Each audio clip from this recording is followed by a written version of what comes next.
Hello my dear students, welcome to your own YouTube channel maths with Masti. मैं हूं DK Singh और आज मैं एक्सरसाइज 12.2 एनसीईआरटी स्टैंडर्ड 9 का क्वेश्चन नंबर 6 और 7 को एक्सप्लेन करूंगा। इसके पहले वाला वीडियो में मैंने क्वेश्चन नंबर 4 और 5 को एक्सप्लेन किया था, जिसका लिंक मैं इसके डिस्क्रिप्शन में दे दूंगा, आप उसे वॉच कर लेंगे। तो चलिए शुरू करते हैं।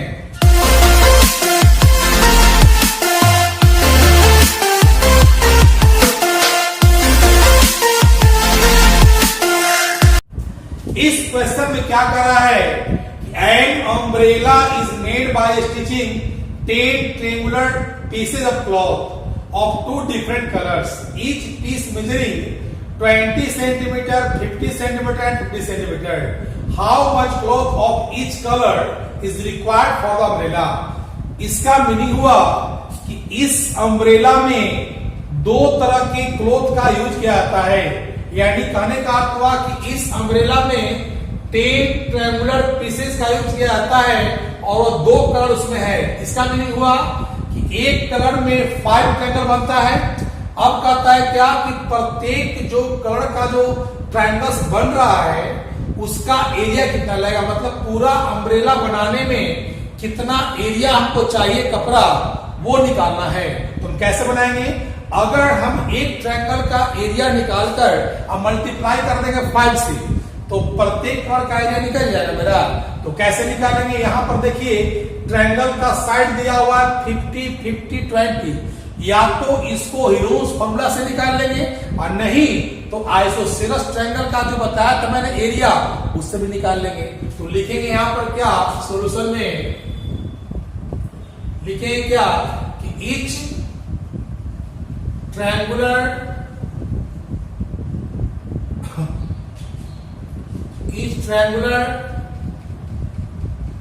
piece of cloth measuring 20 centimeter, 50 centimeter and 50 centimeter। ठीक है ना? तो आप क्लियर करो इसमें 3 साइड्स दिया हुआ है, तो हम क्या कर रहे हैं कि आइसोसेलेस ट्रायंगल का एरिया से बना रहे हैं। तो लिखेंगे क्या इसमें, देखो इक्वल साइड मेरा कौन है 50 मेरा दिया हुआ है, तो A इक्वल टू मेरा 50 हो गया और B इक्वल टू मेरा क्या हो गया आपके पास 20 आ गया। तो लिखेंगे यहां पर कि area of each triangular piece of cloth का जो प्रत्येक पीस है उसका एरिया इक्वल टू, फॉर्मूला क्या होता है याद होगा, आइसोसेलेस ट्रायंगल का बताया था 1/4b under root 4a square minus b square. पता होगा आपको b मतलब क्या होता है अनइक्वल साइड और a मतलब क्या होता है इक्वल साइड। सेट कर देंगे इसको 1/4, b हो गया कितना आपका 20 हो गया अंडर रूट 4 इंटू ए हो गया 50 का स्क्वायर और माइनस 20 का स्क्वायर। अब सोल्व कर देंगे इसको तो 1/4 कैसे होता है काट दीजिए, 5 आ गया 5 इंटू ए आ गया 4 इंटू 20 500 माइनस 400, तो आ जाएगा 5 इंटू 10,000 माइनस 400। इट मीन्स क्या आ जाएगा 5 इंटू 9600 आ जाएगा। अब इसको हम कैसे स्प्लिट करेंगे ध्यान दीजिएगा, इसे कर देंगे 5 इंटू अंडर रूट, इसे कर देंगे 6 इंटू 1600 कर सकते हैं। तो 1600 का आपको पता होगा कितना होता है ना 40 और रूट 6 आ गया 200 और रूट 6 सेंटीमीटर स्क्वायर आ गया। तो यह एक ट्रायंगल का एरिया आ गया। इसमें आपका 10 ट्रायंगल बन रहा है, तो 2 कलर में बन रहा है। इसका मीनिंग हुआ कि एक कलर में 5 ट्रायंगल्स हो जाएगा। तो लिखेंगे कि area of cloth of each colour क्या हो जाएगा 5 इंटू 200 रूट 6 सॉरी, तो 1000 रूट 6 सेंटीमीटर स्क्वायर है। यानी कि कहने का अर्थ हुआ जो प्रत्येक कलर है यानी कि 2 पूरे ट्रायंगल में हो जाएगा 2000, लेकिन प्रत्येक कलर का मांग रहा है तो यानी कि एक कलर का होगा 1/6, दूसरे का भी कितना आएगा 1/6 चलेगा। तो ए हो गया सॉल्यूशन ऑफ क्वेश्चन नंबर आपका 6 हो गया आपका आंसर, ठीक है ना।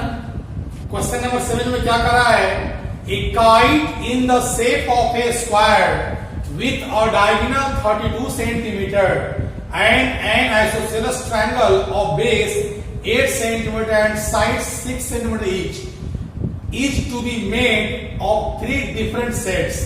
How much paper of each set has been used in it? मतलब एक काइट दिया हुआ है, काइट जो है ना, इस काइट में 3 कलर का मतलब 3 तरह के कलर्ड पेपर का यूज हुआ है, ठीक ना। तो हमें कराए क्या कि प्रत्येक पेपर का एरिया कितना वो निकालना होगा। ये पार्ट 1 हुआ, पार्ट 2 हुआ, पार्ट 3 हुआ। ये जो पार्ट है वो स्क्वायर के रूप में दिया हुआ है और इसका डायगोनल दिया हुआ है। डायगोनल कितना दिया हुआ है, डायगोनल आपका दिया हुआ है 32 सेंटीमीटर दिया हुआ है, ठीक ना। और ये जो पार्ट इसका टेल है वह कैसा है, ट्रायंगुलर है और इसमें दिया हुआ है कैसा, इसमें ए दिया हुआ है 8 सेंटीमीटर दिया हुआ है और ए दिया हुआ है 6 सेंटीमीटर दिया, मतलब कहने का अर्थ हुआ कि आइसोसेलेस ट्रायंगल दिया हुआ है। तो प्रत्येक पार्ट का एरिया निकालना होगा। तो कैसे निकालेंगे हम लोग, पता होगा आपको कि स्क्वायर का डायगोनल्स आपस में क्या होता है, इक्वल होता है। अगर ए 32 है तो ए भी क्या हो जाएगा आपका 32 हो जाएगा। तो कैसे बढ़ाएंगे, देखिए यहां पर लिखेंगे क्या कि एक diagonal of each diagonal of A square कितना दिया हुआ है 32 सेंटीमीटर दिया हुआ है। अब सोच लीजिए कि अगर ए डायगोनल हो गया 32 तो ए भी कितना हो गया 32, यानी पार्ट 1 के लिए मेरा बेस हो गया कितना हो गया 32 और हाइट कितना हो जाएगा आपका, उसका हाफ कर देंगे 16, क्योंकि उन्होंने कि the diagonals of a rhombus are perpendicular to each other and also bisect. Diagonal जो होता है स्क्वायर का वो परपेंडिकुलर होता है और क्या करता है, बाइसेक्ट करता है। ये बहुत तरह समझ सकता है, या तो स्क्वायर का एरिया निकाल करके 2 पार्ट में बांट देंगे उसको, वैसे बन सकता है, और नहीं तो क्या करेंगे कि बेस मेरा हो गया, हाइट मेरा कितना होगा 16 जाएगा। तो लिखेंगे क्या, in part 1 base equal to मेरा कितना हो गया 32 सेंटीमीटर एंड हाइट कितना हो जाएगा, एल्टीट्यूड मेरा हो जाएगा आपका, उसका हाफ कर देंगे 32/2 यानी कि 16 सेंटीमीटर हो जाएगा। तो लिखेंगे क्या कि area of part 1 equal to, तो पार्ट 1 का क्या होता है 1/2 इंटू बेस इंटू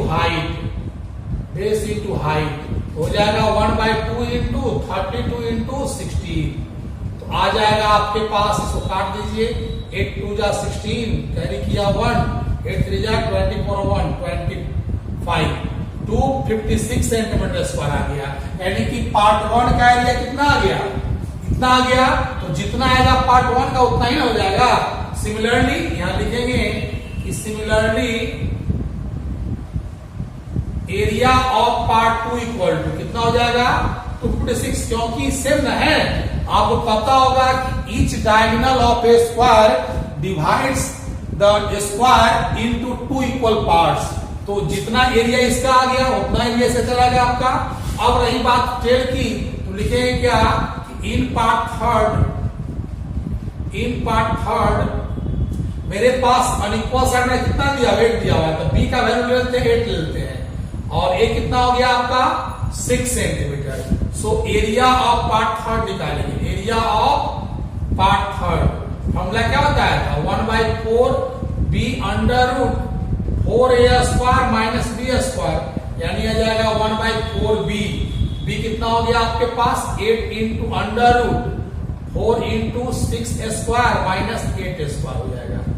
तो कहने का मतलब हुआ 4 2 8 कट गया वाला, आपका हो जाएगा 2 into under root 4 into 36 minus 64 आ जाएगा।